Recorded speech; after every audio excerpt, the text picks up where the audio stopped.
The drawer that changed everything. Behind the ancient stone walls of Windsor Castle, history breathed quietly through every corridor. The portraits that lined the hallways had watched centuries of triumphs and scandals, marriages and betrayals, loyalty sworn and broken. They had seen queens rise and fall, kings celebrated and condemned. Yet on this particular morning, none of those painted eyes could have predicted the storm that was about to begin. Not with a war, not with a speech, but with a single forgotten drawer. Catherine, Princess of Wales, walked through the East Wing with the measured calm she had perfected over years of public life. To the world, she was grace embodied, composed, warm, unshakable. But inside, she carried the same quiet awareness that had guided her since she first stepped into royal life. Every choice mattered, and every silence had consequences. The morning had begun unusually. The castle staff, normally precise and openly respectful, seemed unsettled. Conversations halted when she passed. Footsteps quickened. Eyes avoided hers, not out of disrespect but something closer to unease. Kate noticed everything. She always had. She had arrived early for a planning session related to children's mental health initiatives, one of the causes closest to her heart. But the meeting room stood empty, chairs neatly aligned as if abandoned in a hurry. A handwritten note lay centered on the table. Meeting postponed due to urgent private matter requiring Her Majesty's immediate attention. The signature at the bottom was familiar. Camilla. Kate folded the note slowly. Postponements were not unusual, but the wording struck her as deliberate. Urgent. Private. No explanation beyond that. Rather than return to London, Kate decided to make use of the unexpected quiet. She walked toward a small office she occasionally used, an understated room tucked behind a lesser-used corridor, away from photographers, aides, and constant oversight. It was there, in that quiet space, that everything began. The room smelled faintly of polished wood and old paper. Light filtered in through tall windows, softened by heavy gray clouds pressing against the sky. Kate placed her folder on the desk, then paused. Something was wrong. The room was rarely used, yet the desk surface was cluttered, papers out of order, a chair slightly misaligned. And one drawer, usually locked, sat open by the width of a finger. Kate felt a flicker of hesitation. Royal life had taught her restraint, discretion. Privacy was sacred. But disorder in this place, was unusual. She moved closer and gently pushed the drawer. It didn't close. Instead, it slid open further, revealing a manila envelope tucked deep at the back. Her name was written on it. Not typed. Not stamped. Written. Kate's breath slowed. The handwriting wasn't her own. Nor was it King Charles's. She recognized Camilla's penmanship immediately, slanted, confident, unmistakable. The envelope looked old. Handled. Hidden deliberately. Kate stood still for several seconds, the castle around her fading into silence. The rules she had lived by pressed against her instincts. Don't pry. Don't assume. But the envelope was addressed to her. Carefully she took it out. Inside were photographs. At first they seemed harmless. Camilla seated across from unfamiliar figures in private dining rooms, quiet country estates, discreet city offices. But the longer Kate looked, the more the pattern emerged. No aides. No staff. No official seals. Just Camilla. And strangers. The expressions caught Kate's attention next. Camilla wasn't smiling as she did in public. Her posture was guarded. Her eyes, alert, calculating. Kate's fingers trembled slightly as she moved to the documents beneath the photos. Bank statements. Large transfers. Accounts bearing Camilla's name, but not royal accounts. Private ones. Discreet ones. The sums were extraordinary. Far beyond honorariums or charitable contributions. Kate swallowed. Then came letters. Correspondence written with familiarity, confidence, and expectation. Names appeared, individuals connected to financial scandals, political influence, media manipulation. People whose proximity to the monarchy would raise questions, dangerous ones. Kate felt the weight of realization settle heavily in her chest. One document stopped her breath entirely. A handwritten note, unmistakably Camilla's. The information discussed must remain strictly confidential. The agreed compensation ensures discretion on both sides. Family schedules and internal matters will be shared only as outlined. Kate lowered the page slowly. Family schedules. Internal matters. The words echoed in her mind, each one heavier than the last. She read the letter again. And again. There was no explicit crime described. No dramatic confession. But something far more dangerous. Suggestion, implication, intent. The possibility that private royal information, details meant to be protected not just for dignity but for safety, had been exchanged quietly, deliberately for personal gain. Kate sat down. The room felt smaller now, the air heavier. She thought of King Charles, his years of scrutiny, the relentless judgment, the long road to acceptance. His devotion to Camilla had cost him dearly in public opinion, yet he had endured, believing in love, loyalty, second chances. And she thought of the monarchy itself, not as an institution but as a promise. Stability, trust, continuity. This was true, even partially true. The consequences would be catastrophic. Kate closed the envelope and rested her hands on the desk. Her pulse was steady but her thoughts raced. She could ignore it. Return the envelope. Say nothing. Protect the family, protect the crown. But silence had a price. She had seen it before, in charities where suffering was hidden for comfort, in institutions where truth was delayed until damage became irreversible. She had promised herself long ago that she would never be complicit through silence. Footsteps echoed faintly in the corridor outside. Kate straightened immediately, slipping the envelope back into her bag. Her expression returned to calm professionalism just as the door opened. A senior aide peeked in. "Your Royal Highness, Her Majesty has requested privacy for the remainder of the day." Kate nodded. "Of course." As the door closed again, Kate rose, her decision still forming, but her resolve already hardening. This wasn't about scandal. This wasn't about betrayal. This was about truth and whether courage could exist inside tradition. That evening, as the castle lights flickered on and shadows stretched across the grounds, Kate stood alone by a window overlooking the gardens. Somewhere else in the castle, Camilla was dining privately. And King Charles, unaware, was preparing for a speech about duty, unity, and trust. Kate pressed her hand lightly against the glass. Some secrets were meant to be buried. Others, once discovered, demanded to be faced. And this one would change everything. The weight of silence. That night, Kate did not sleep. The castle had grown quiet in the way only ancient places could. Stone walls absorbing sound, chandeliers dimmed, corridors echoing faintly with the memory of footsteps long gone. Yet inside Kate's mind, nothing was still. The envelope lay hidden inside a locked drawer in her private sitting room. She had not opened it again since returning from Windsor, but she didn't need to. Every word, every figure, every implication was etched into her thoughts. She had spent years learning how power truly worked. Not the kind that came from titles or ceremonies, but the quieter force of influence, trust, and perception. And she understood something now with chilling clarity. If mishandled, the truth could destroy more than lies ever could. Kate rose before dawn, the pale light of early morning creeping across the floor. She dressed simply, as she often did when she needed clarity, soft neutral colors, nothing ceremonial. She wanted to feel grounded, human. Downstairs, the palace was already stirring. Staff moved efficiently, eyes forward, voices polite. Yet Kate sensed a shift, an undercurrent of restraint, as if everyone knew something was wrong but no one dared name it. She passed Camilla briefly in the corridor. It lasted only seconds. Camilla smiled, warm and practiced. "Good morning, Catherine." "Good morning," Kate replied evenly. Their eyes met. Just for a moment, something flickered behind Camilla's composure. Not guilt, something sharper. Awareness. Kate continued walking, her pulse steady, her expression unchanged. She did not look back. That morning's schedule included a briefing with King Charles. It was routine on paper, discussions of upcoming engagements, charitable outreach, diplomatic correspondence. Nothing unusual. But today, Kate felt the weight of the meeting settle heavily on her shoulders. King Charles greeted her warmly as he always did. He looked tired though, more so than usual.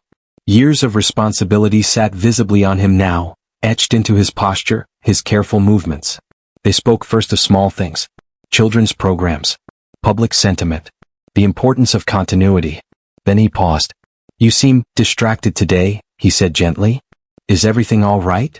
Kate met his gaze. This was the moment she had rehearsed in her mind all night, and yet no preparation felt sufficient. "Yes," she said carefully. "And no." King Charles leaned back slightly, giving her space. "Talk to me." Kate chose her words with precision. "There are situations," she began, "where protecting the institution and protecting the truth feel like opposing choices."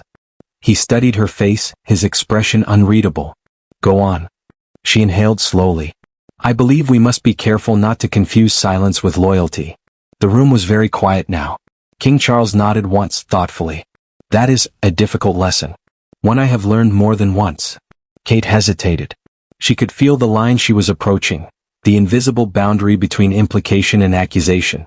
I've come across information, she said finally, that concerns me, not because of what it proves, but because of what it suggests. His brow furrowed. About what? About exposure, vulnerability, trust. She stopped there. King Charles did not press her. Instead, he looked away briefly toward the window, as if considering the many storms he had weathered in his life. Bring it to me when you're ready, he said quietly. Not when emotion demands it. When clarity does. Kate nodded, relief and dread tangling together in her chest. That afternoon, pressure arrived from another direction. Camilla requested a private conversation. The invitation came politely, warmly, almost casually. Kate knew better. They met in a smaller drawing room, one flooded with afternoon light. Tea had been set out already, untouched. Camilla gestured for Kate to sit. You seem burdened lately, she said lightly. The weight of duty can be exhausting. Kate met her gaze. So can secrets. Camilla's hand stilled for just a fraction of a second before she lifted her teacup. Careful, she said softly. Words have echoes. Kate leaned forward slightly, not confrontational, not submissive. So do actions. The silence stretched between them, tight as a drawn wire. I've always admired your sense of responsibility, Camilla said at last. It's what makes you invaluable to this family. Kate didn't respond. Camilla's tone shifted, almost imperceptibly. The monarchy survives because we protect it. From outsiders. From misunderstandings. From unnecessary damage. And from itself? Kate asked quietly. Camilla's smile faded. You don't know what you think you know, she said. Kate held her gaze steadily. Then help me understand. Camilla stood, moving toward the window. Some truths, she said, her voice low, serve no one. Kate rose as well. Some lies destroy everyone. They faced each other then, not as titles, not as symbols, but as two women standing on opposite sides of an invisible line. Camilla turned away first. Be very careful, Catherine, she said. You have much to lose. Kate felt a strange calm settle over her. So does the crown, she replied. That evening, Kate returned to her sitting room and finally opened the envelope again. This time she noticed something she had missed before. A date. One transfer, one meeting, one letter, all aligned with a moment in the past when a private family matter had somehow appeared in the press before any official announcement had been made. It hadn't been a leak. It had been a transaction. Kate closed her eyes. Now she understood. This wasn't about greed. It was about control. And control, once tasted, was rarely surrendered willingly. Kate made her decision that night, not to expose, not yet, but to prepare. Truth needed timing. And when it came, it would have to be undeniable.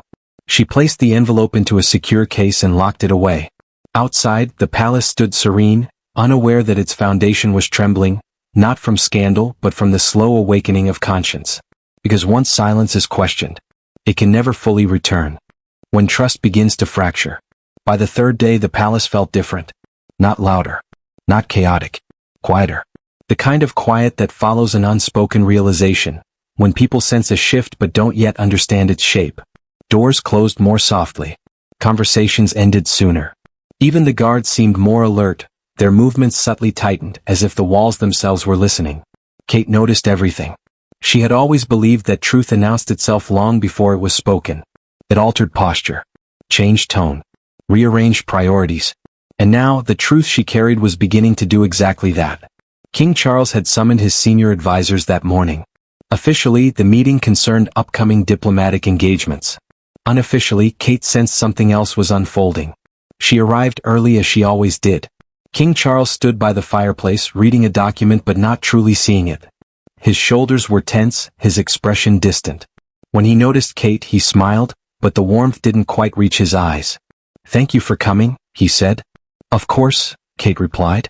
They sat across from each other, the space between them filled with unasked questions. I've been thinking about what you said, he began. About silence. Kate waited. There are moments, he continued slowly, when silence protects. And moments when it becomes a kind of betrayal. Her heart tightened, but she kept her voice steady. Yes. He exhaled, long and heavy. I find myself wondering how one knows the difference. Kate reached into her bag, not for the envelope, not yet, but for a single page she had prepared carefully the night before. "May I show you something?" she asked. He nodded.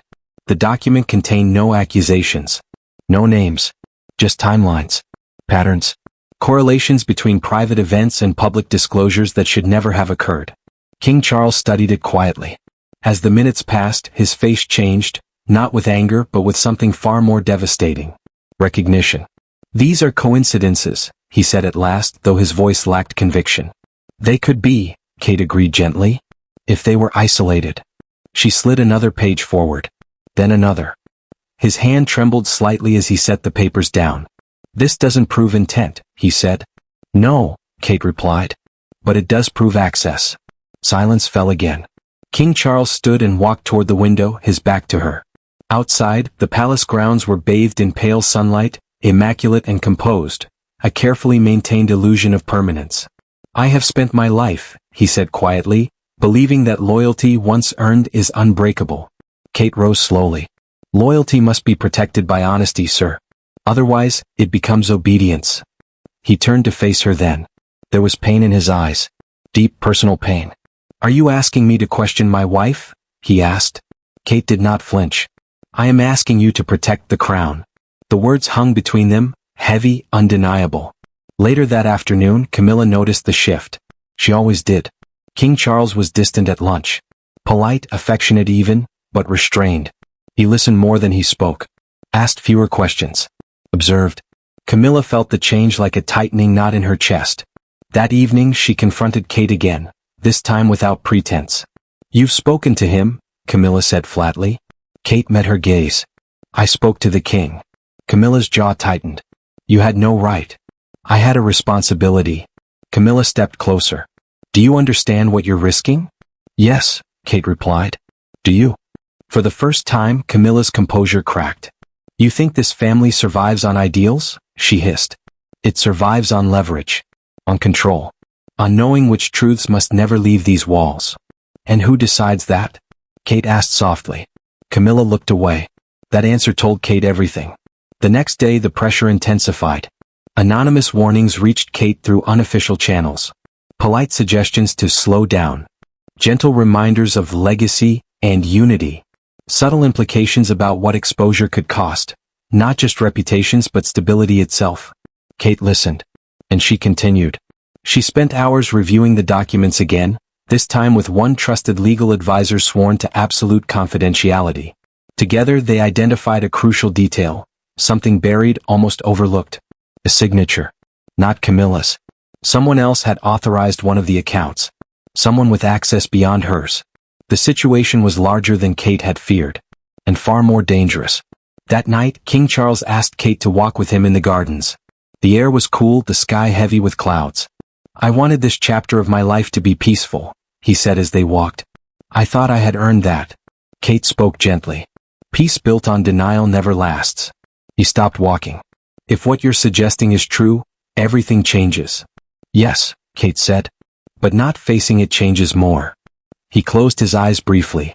"Bring me everything," he said at last. "All of it." Kate nodded. The decision had been made. Inside the palace, Camilla stood alone in her sitting room, staring at a mirror she barely recognized herself in. She had believed she was protecting the monarchy. She had believed she was untouchable. But power shifts quietly. And for the first time, Camilla felt it slipping from her grasp. Because truth, once invited into the room, never leaves quietly. The truth that could no longer wait. The room felt colder than it should have.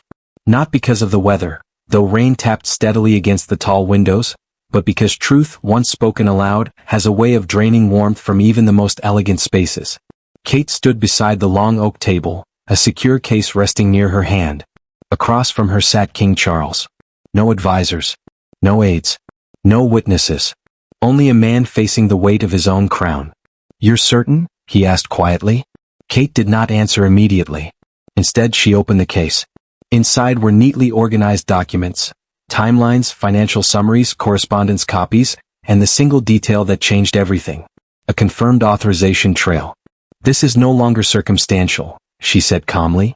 "It establishes intent, access, and benefit." King Charles adjusted his glasses and read. And read. Minutes passed. The rain outside grew heavier. When he finally looked up, his eyes were red, not with anger but with grief. "I defended her," he said softly. "For years. Against the world." Kate lowered her gaze not out of guilt but respect. "She believed," Kate continued gently, "that control was protection. That by managing information she was safeguarding the institution." "And was she?" he asked bitterly. "No," Kate replied. "She was safeguarding herself." Silence followed, deep, aching silence. King Charles rose slowly and walked toward the fireplace, resting a hand on the mantel as though steadying himself against the weight of generations. "I wanted to believe love could repair everything," he said. "That loyalty could overwrite history." Kate spoke with compassion, not judgment. "Love deserves honesty. Without it, loyalty becomes blindness." He nodded faintly. That afternoon, Camilla was summoned. She arrived composed, elegant, her posture perfect, but the room sensed her before she spoke. Power recognizes when it is being challenged. King Charles did not raise his voice. He didn't need to. "I know," he said simply. Camilla froze. For the first time since Kate had known her, Camilla had no words ready. "You knew?" Camilla finally asked. "Yes," he said. "And I needed to hear it from you." Camilla's composure cracked, not violently but tragically. "I did it for us," she said. "For stability. For control. The world tears this family apart when it senses weakness." "And you thought secrecy was strength?" he asked. "I thought exposure was destruction." Kate watched quietly as the illusion finally collapsed. "You crossed a line," King Charles said. "Not because of ambition, but because you believed the crown belonged to you." Camilla looked at Kate then, eyes sharp with a mixture of anger and regret.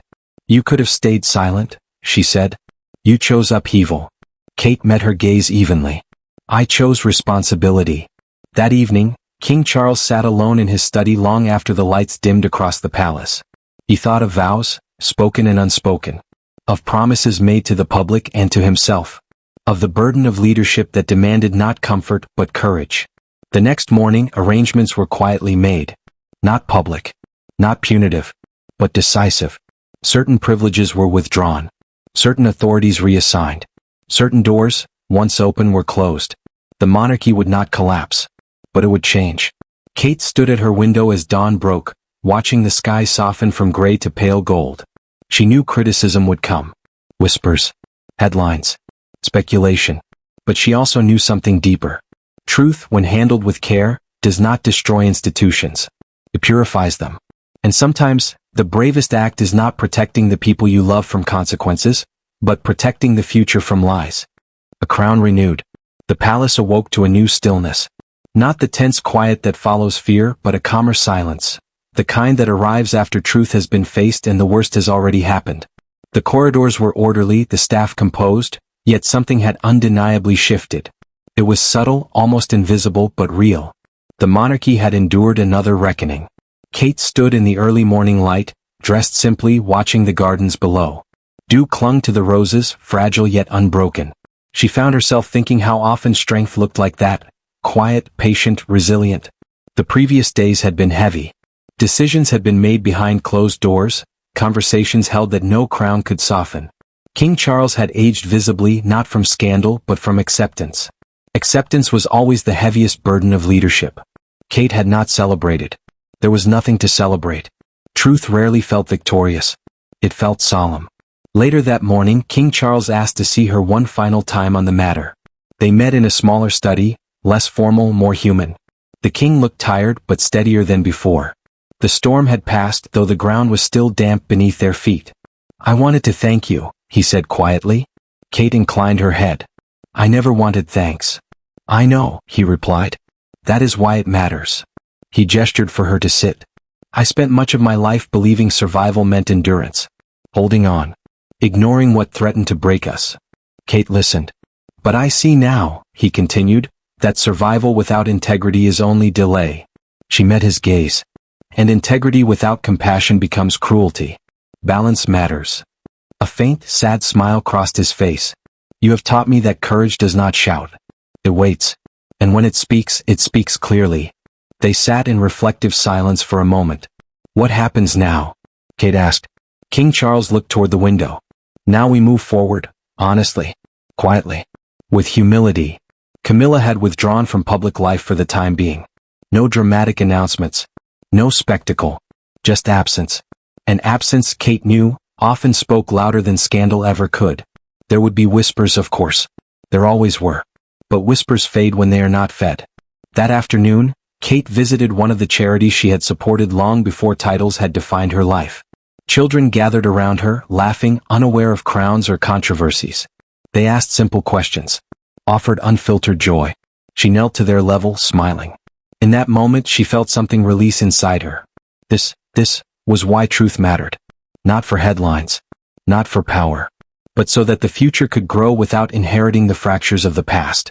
Weeks passed. Public appearances resumed. The monarchy adjusted, not weakened but refined. A new tone emerged in speeches, quieter, more sincere, less guarded. King Charles spoke often of responsibility, of transparency, of learning rather than defending. The public responded, not with outrage but with something rarer. Understanding. One evening, as Kate prepared to leave the palace, she paused before a portrait of a former queen, a woman remembered not for perfection but for reform. Kate studied her painted eyes and felt a deep sense of kinship. History did not remember those who protected appearances. It remembered those who protected principles. As Kate stepped into the night air, she felt no triumph. Only peace. She had chosen the harder path. And in doing so she had protected not just a crown, but the meaning behind it.